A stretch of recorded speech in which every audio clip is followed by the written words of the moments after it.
À la une ce soir, une dépouille en cours d'identification après le repêchage d'un corps au large de Casse-Pilote par des plongeurs de la douane. Il pourrait s'agir de Glénis Berroir, cette femme disparue mardi dernier sur la plage de Lens-Madame à Schellcher. Les planteurs de bananes demandent des comptes à l'État suite aux indemnisations reçues après la tempête Mathieu. Certains doivent rembourser. Le préfet a reçu une délégation ce matin. Le pôle Martinique de l'Université des Antilles demande le respect de l'autonomie. Ce matin, lors d'une conférence de presse, la vice-présidente a pointé du doigt la gestion du président basé en Guadeloupe. Et puis le grand méchant zouk ce soir au stade de Dillon. Après Bercy, les collègues et amis du grand Patrick Saint-Éloi lui dédieront un dernier hommage avec un concert mythique. Voilà pour les titres. Bonsoir à tous. On prend tout de suite la direction de Schellcher où on imagine la famille de Glénis Berroir est dans une terrible attente ce soir. Un corps, celui d'une femme, a été repêché ce midi au large de Casse-Pilote. Il pourrait s'agir, je vous le disais en titre, de la disparue de la plage de Lens-Madame. Sabrina Doré, vous êtes en direct avec nous. Est-ce que vous avez plus de précisions ?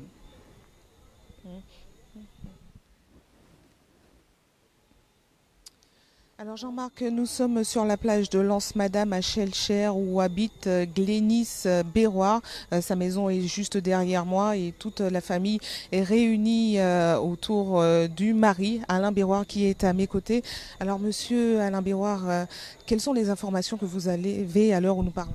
Ben voilà, ce midi, quand mon fils et mon neveu avaient organisé avec des camarades d'autres recherches vers le nord et vers Fort-de-France et tout, ils ont eu un appel de Cosma disant qu'ils avaient découvert un corps et qu'il fallait arrêter les recherches. Et voilà. Donc je n'ai pas eu d'autres nouvelles que ça à ce niveau-là, mais ils pensent qu'à 80% que ce serait ça.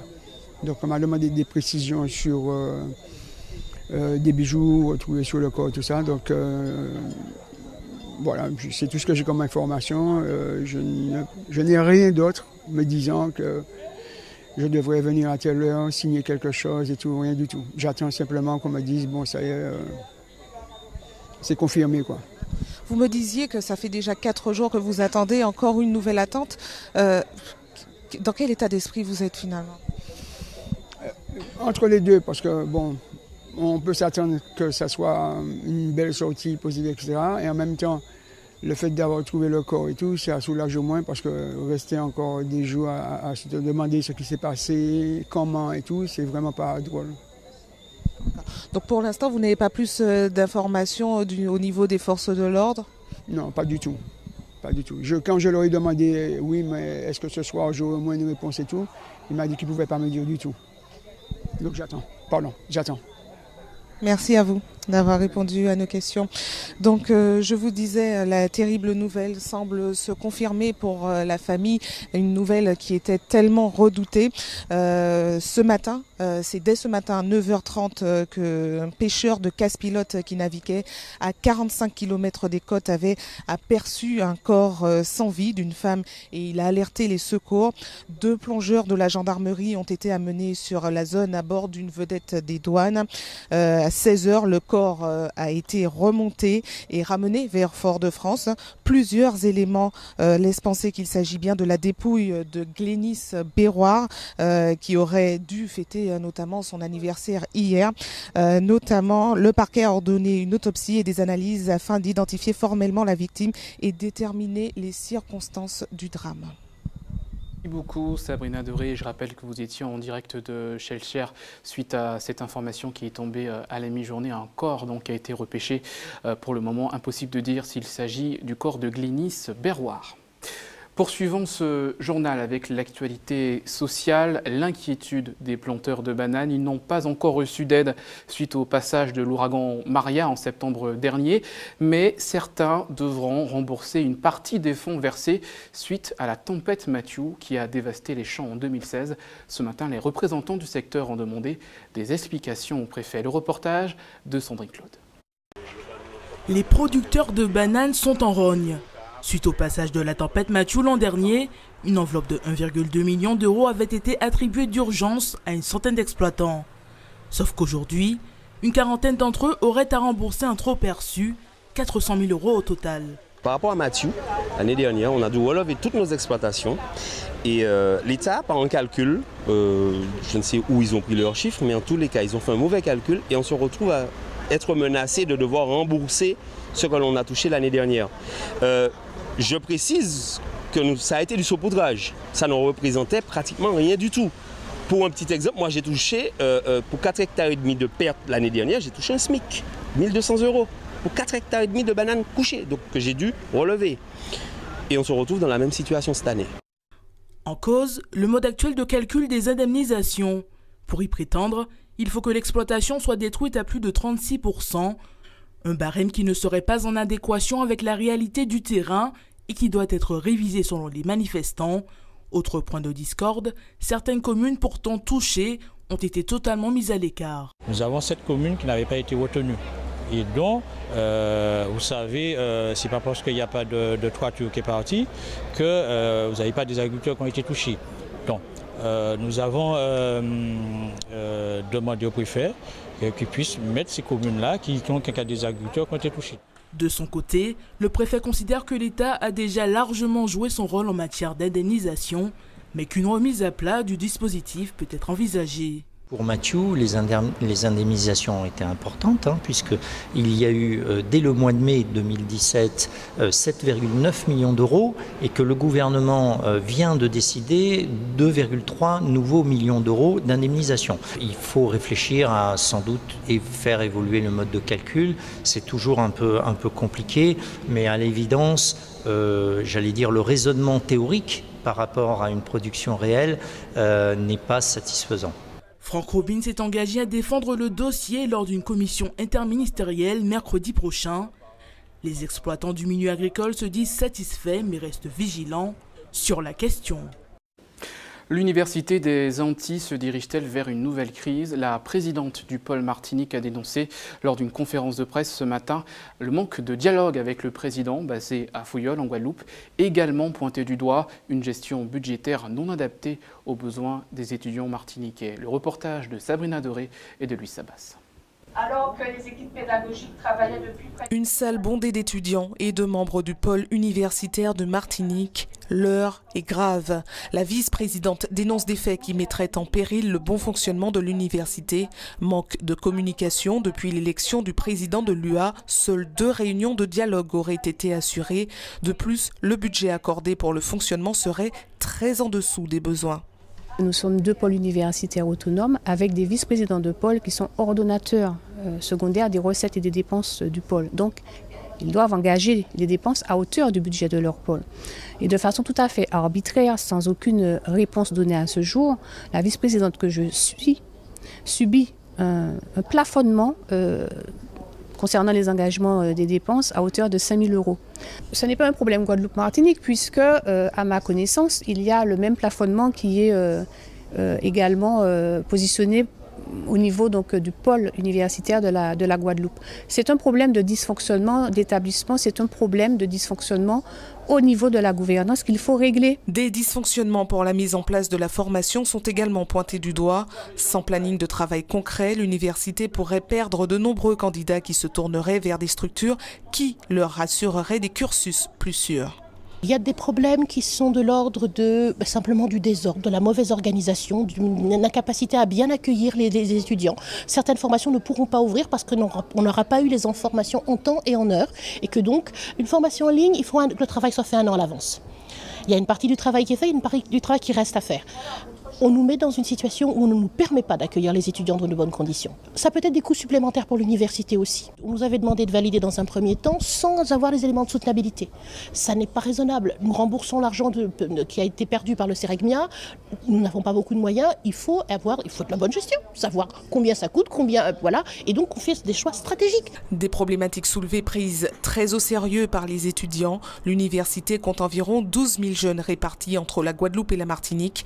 L'unité reste importante. On est encore plus sensibilisé par le problème qu'il y a et c'est vrai que ça nous intéresse un peu plus de savoir comment va se passer en fait les années précédentes, comment l'université va continuer à s'agrandir, à pouvoir continuer à à faire son rôle, en fait, tout simplement d'instruire les étudiants. Il faut les soutenir quand même, parce que si tous les étudiants ils partent, ils n'auront plus les financements, les moyens de continuer avec l'Université des Antilles de la Martinique. C'est quand même un peu fatigant parce que ça freine un peu le processus de la formation, mais on espère que ça avancera. Nous avons tenté de joindre le président de l'UA qui est actuellement en Martinique. Sans succès, le calendrier de formation doit être présenté en janvier prochain aux étudiants post-bac. Les universitaires déplorent n'avoir toujours aucune visibilité à moins de 2 mois de leur présentation aux futurs recrues.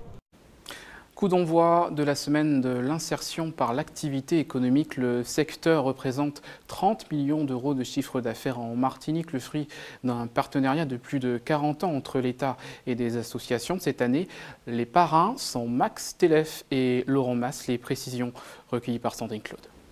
C'est une semaine de promotion de l'insertion par activité économique, en fait, qui est un dispositif qui permet à des personnes très éloignées de l'emploi d'obtenir un contrat de travail et de pouvoir les accompagner vers une employabilité. L'objectif pour nous, c'est de promouvoir ce type de dispositif. J'inviterai surtout les porteurs de projets à pouvoir s'intéresser à l'insertion par activité économique, puisque souvent quand on démarre un projet, on n'a pas souvent les moyens de pouvoir mener à bien son projet. L'insertion activité économique est un moyen de pouvoir expérimenter son projet et de pouvoir faire derrière une activité et un projet pérenne. Il y a des enjeux autour de l'IAE à la Martinique, c'est clair. D'abord parce qu'il y a de larges publics à insérer par l'activité économique, insérer, réinsérer, à doter de compétences acquises par le travail. Et aujourd'hui, il y a à peu près 3400 personnes qui sont en contrat à durée déterminée d'insertion. 3400 personnes à Martinique qui travaillent dans le régime juridique de l'IAE, ce qui représente quand même une partie importante de la population active. Nous sommes encore à plus d'1 mois du réveillon et déjà le Père Noël reçoit les premières listes de cadeaux envoyés par les enfants. Et comme chaque année, c'est la Poste qui est chargée de distribuer ce précieux courrier. On voit cela avec nos confrères d'ATV Guadeloupe.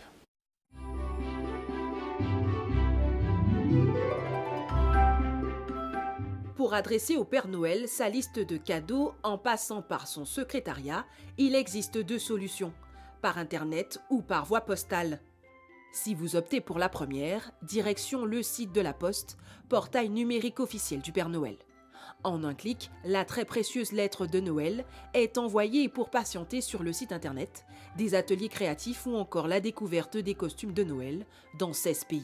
Plus original, en téléchargeant l'application Bling Book, disponible sur Play Store et App Store, l'enfant pourra personnaliser et animer son coloriage en insérant sa photo. Par voie postale, il faudra juste inscrire Père Noël sur l'enveloppe et la lettre arrivera directement au secrétariat du Père Noël. Très important, n'oubliez pas d'indiquer votre nom, prénom et adresse. Le Père Noël vous enverra avec sa réponse un dessin à colorier, histoire de patienter jusqu'au 24 décembre. Forcément très occupé, la dernière semaine avant Noël, le Père Noël précise que les courriers électroniques ou non devront lui être envoyés avant le 18 décembre. À ATV Guadeloupe, la rédaction a déjà envoyé sa lettre au Père Noël. L'an dernier, 1,2 million d'enfants de plus de 140 pays ont adressé une lettre au Père Noël, qui a aussi reçu 91 000 emails.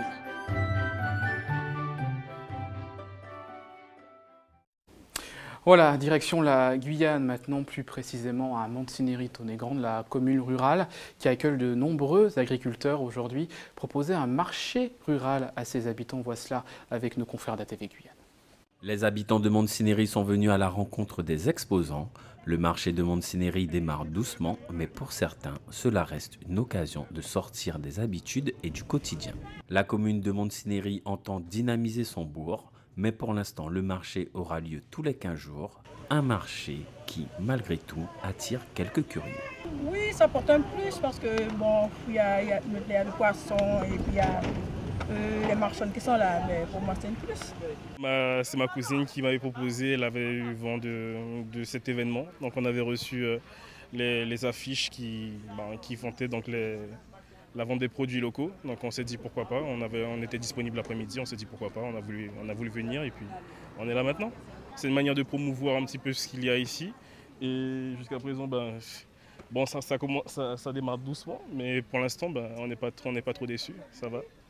Commune Monsignera, une commune agricole. Moi-même, je dis c'est agriculteur, il y a ça pour y faire. Fait moun vini pour y gagner acheter bon produit parce que tout le monde savait à Monsignera un produit qui bio. Tant pour y aller jusqu'à ioniser l'essence, vous comprenez ça dire. Nous commençons à marcher à jour là, mais moi je pour marcher nous faisons tous les 8 jours. Parce que nous ne pouvons pas faire marcher à tous les 15 jours. Parce que par exemple, je vais acheter mon bakov, à part 15 jours après, je vais acheter bakov. Tous les 8 jours, je vais acheter bakov, je fais mon dessert, je fais bagage, vous comprenez ça dire. Une initiative qui devrait prendre de l'ampleur au fil du temps. Retour en Martinique dans moins d'une heure maintenant. L'hommage à Patrick Saint-Éloi à l'occasion du Grand Méchant Zouk. Ses collègues et amis vont reprendre les plus grands tubes du Zouk Lover, disparu le 18 septembre 2010. Michelet François a pu assister à la dernière répétition. On regarde tout de suite.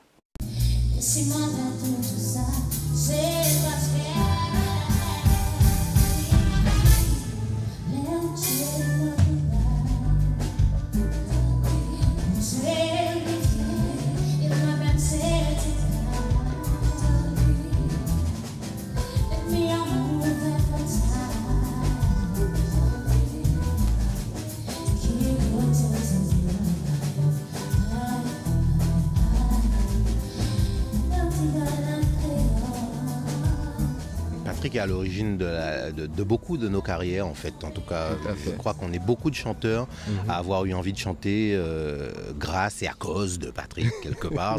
C'est parce qu'on l'a entendu, parce qu'on l'a vu, parce qu'on a adoré ce qu'il a fait et sa façon d'interpréter.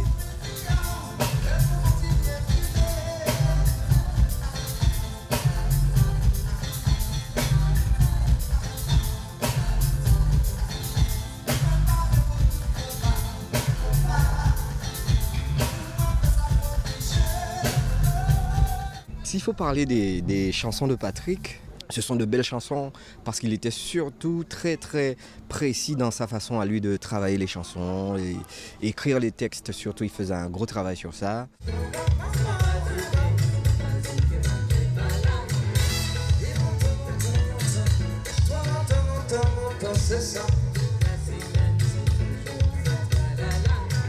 Chanter avec Kassav a toujours été un de mes objectifs. Donc voilà, après le Zénith, concert aux Antilles. Donc je pense que tout simplement contente de retrouver le pays, l'ambiance du pays. Quand il y a des caméras, on fait semblant de ne pas être stressé, quoi. Hein, mais quand la caméra s'éteint, après on redevient nerveux. Mais bon, c'est un peu normal parce que là c'est un stade, hein, c'est pas une petite salle de 400 places. Oui, il y a un régisseur qui vient de me chercher, bon.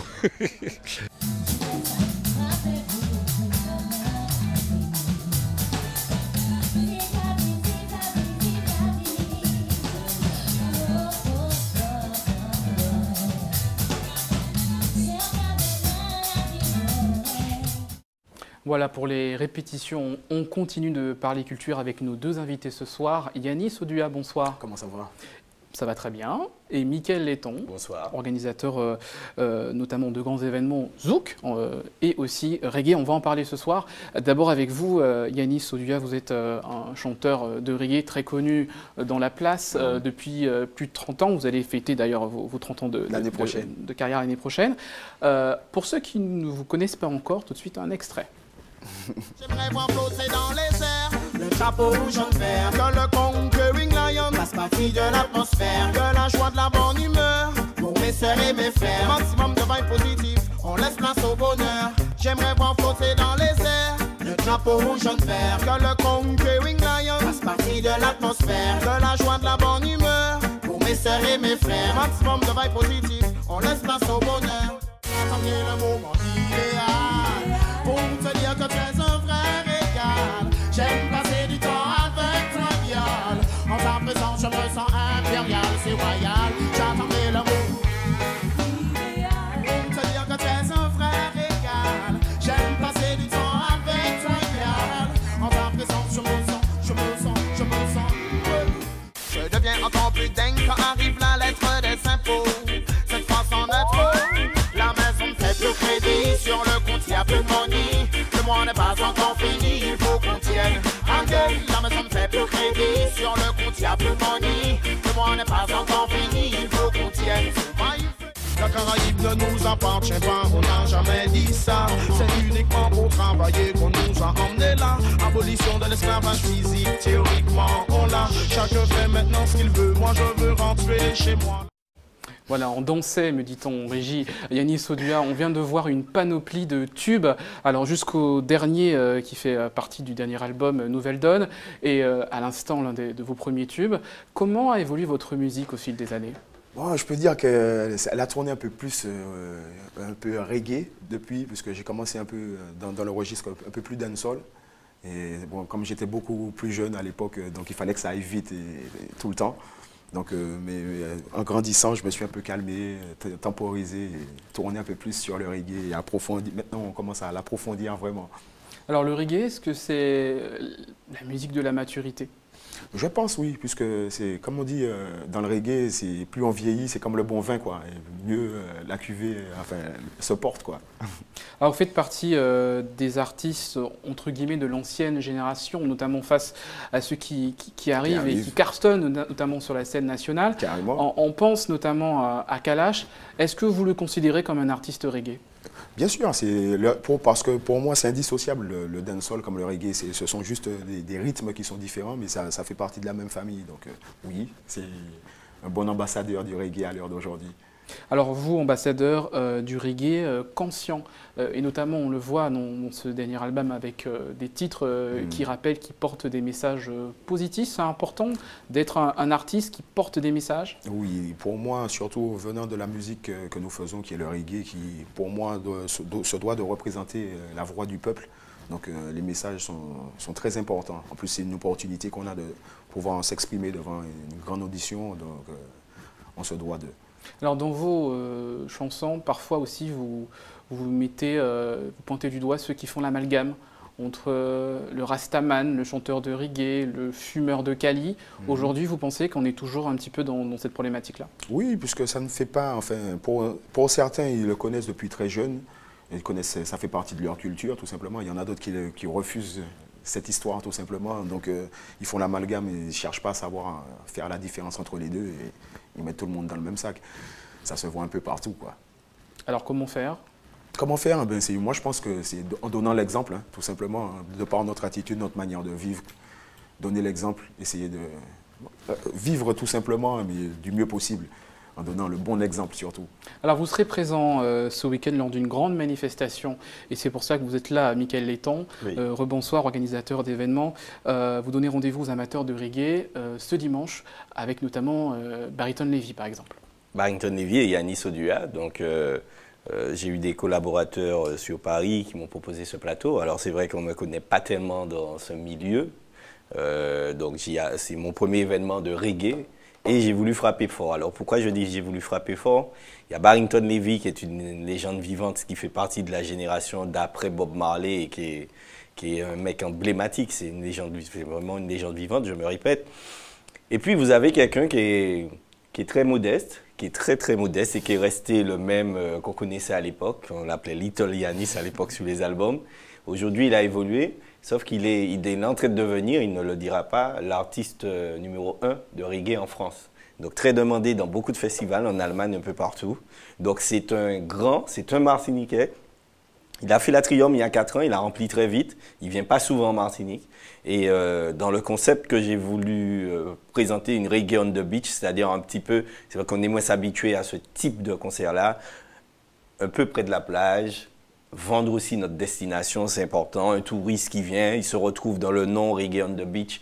Et j'ai toujours cette volonté un peu patriotique de faire des choses pour mon île, mais et essayer avec mes modestes moyens, en tout cas, essayer de tirer cette Martinique vers une autre destination, c'est-à-dire pas rester figé, on fait toujours la même chose au même endroit. Non, si on veut aujourd'hui être un grand pays tout en étant une petite île, c'est justement, il faut penser les événements parfois autrement et avec les autorisations qui vont bien. Alors justement, vous n'avez pas eu de difficultés pour cette grande manifestation sur la plage. Est-ce que c'est aussi, entre guillemets, une réponse? On a entendu la semaine dernière, la semaine d'avant, des artistes qui n'arrivaient pas à se produire dans des salles.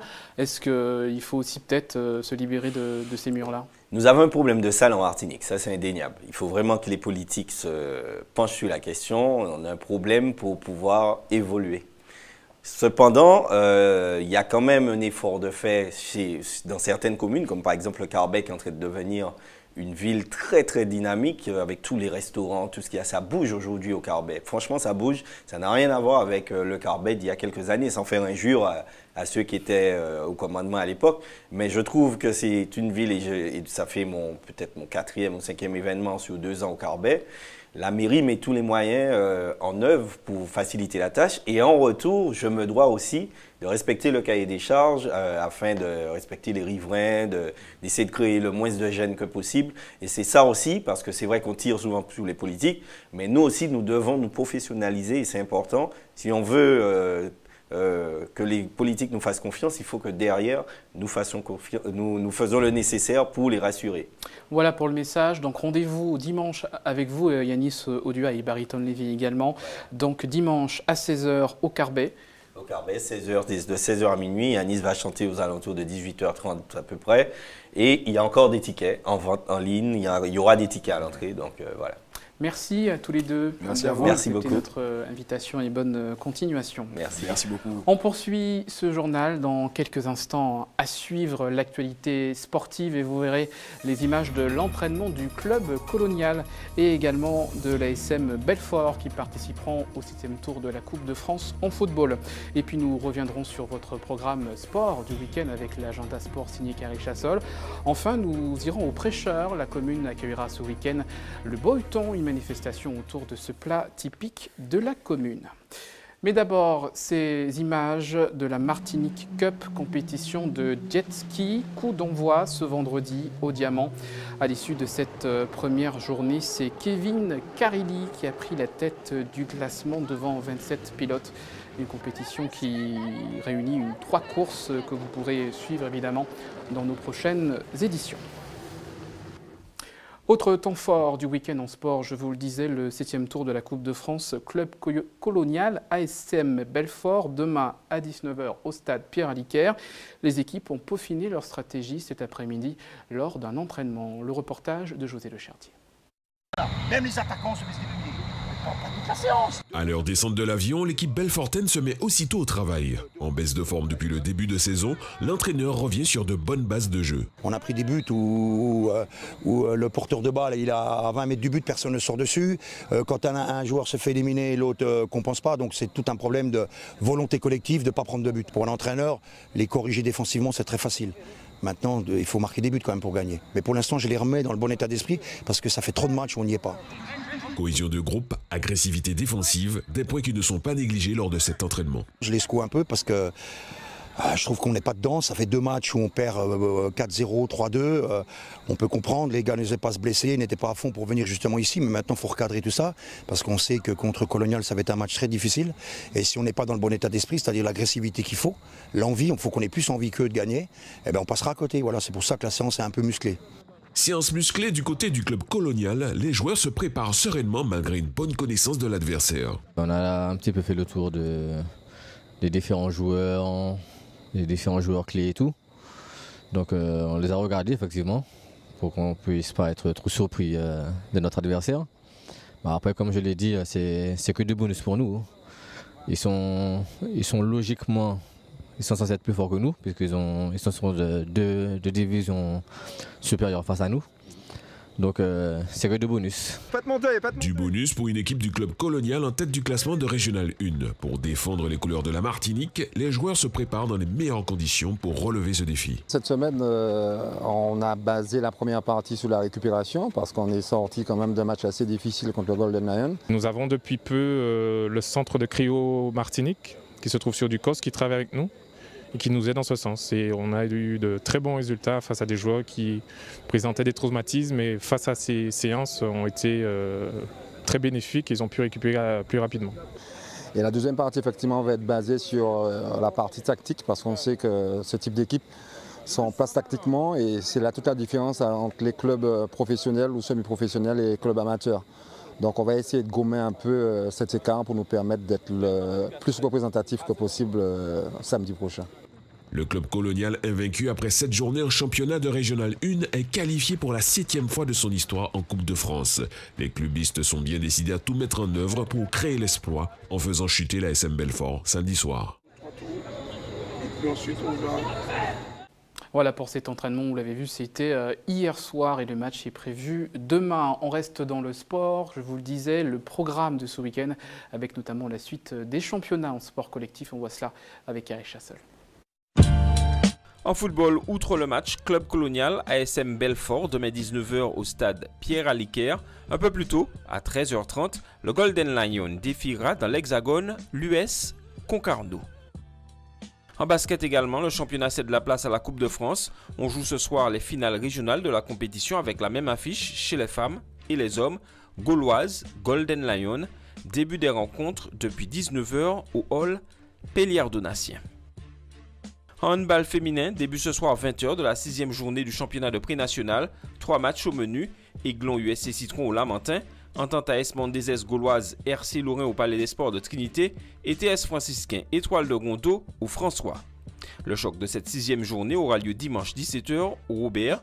Un match se déroulera mercredi prochain. Chez les hommes, presque toutes les rencontres sont prévues ce soir. Tout d'abord à 20h30, l'éveil de Carabin sera face au réveil sportif au Lorrain. Puis à 21h30, 3 rencontres. TS Franciscain Étoile de Rondeau au François, ASC Dillon Doubout USC Citron à Corridon et Gauloise Sainte-Anne-Cap 110 à Trinité.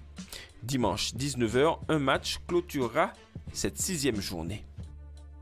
En volleyball féminin, la 5e journée du championnat d'excellence débute demain 19h avec notamment le choc Espoir Éveil et il se refermera dimanche 9h. Chez les hommes, le derby arlésien est prévu demain 20h et un match dimanche 10h30. En rugby féminin, la 2e manche du championnat à 7 aura lieu demain 14h et ce sera au stade de Lansalane aux Trois-Îlets. En natation, le centre aquatique communautaire de la CACEM servira de cadre aux championnats nationaux interclubs. Début de la compétition demain 16h30 et dimanche 9h.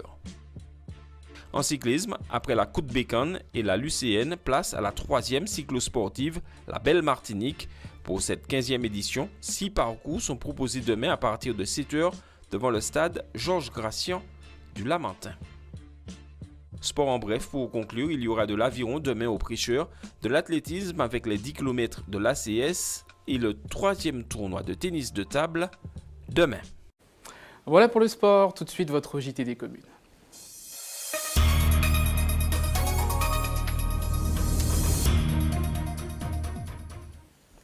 Au Prêcheur, les marmites mijotent déjà à l'approche de la 7e édition du Boyton, une manifestation culinaire qui met à l'honneur ce plat emblématique de la ville à base de tripes et d'abats de poisson. Hubert Bornil et Michelet François sont allés à la rencontre d'une cuisinière expérimentée. Regardez. Comme on peut le voir, ça travaille dur dans le restaurant de Jojo et Marie-Claude. Depuis le passage du cyclone Maria, tout avait été complètement dévasté ici. L'établissement avait dû fermer. Mais là, il est question de tout remettre en place pour la réouverture Boyton de ce week-end.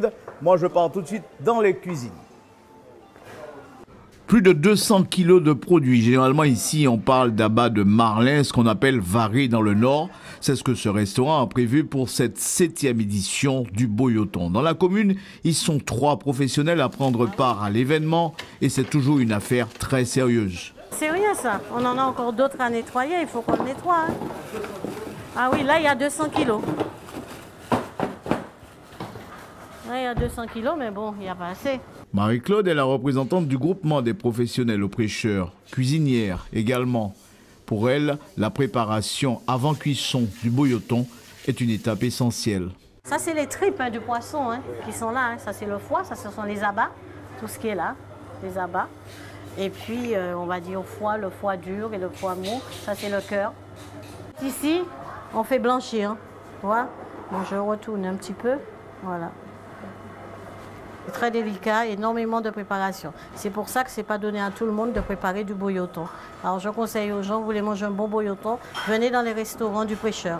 Jusque-là, tout se passe bien, à part une grisaille dans le ciel des restaurateurs préchotins, un peu refroidi par une manifestation gastronomique qui se déroule à Sainte-Marie ce week-end. J'ai trouvé dommage que Cap-Nord labellise 2 manifestations en même temps. Moi, je trouve pas ça normal. C'est dommage. On veut développer le Nord Caraïbe, mais en même temps, je ne sais pas comment ils comprennent le développement du Nord Caraïbe. Mais tout ça pour qu'on l'applie pour mouiller moun préchet. D'ailleurs, Marie-Claude change vite de sujet. Priorité au Boyoton et pour le reste, on verra. Une bonne préparation de au moins 2 jours avant. Bon ben voyez, on va laisser Marie-Claude travailler. Ça fait beaucoup de travail pour Marie-Claude. Oui. Nous avons bon force Merci. là. Ah, on oui. va peut-être pas assister à toutes les opérations puisqu'il reste encore beaucoup de travail. Ah oui, il reste beaucoup de on va travail. laisser macérer et puis on va passer à la Beaucoup cuisson. de travail. Et puis on va attendre le public. Eh bien, ce samedi, ce week-end, samedi. Voilà. Boyoton. Boyoton, à samedi. Voilà, avis aux amateurs, restez avec nous. La suite de votre tranche info dans quelques instants. Anthié PIA avec Régine Germani, on se retrouve dans quelques instants. À tout de suite.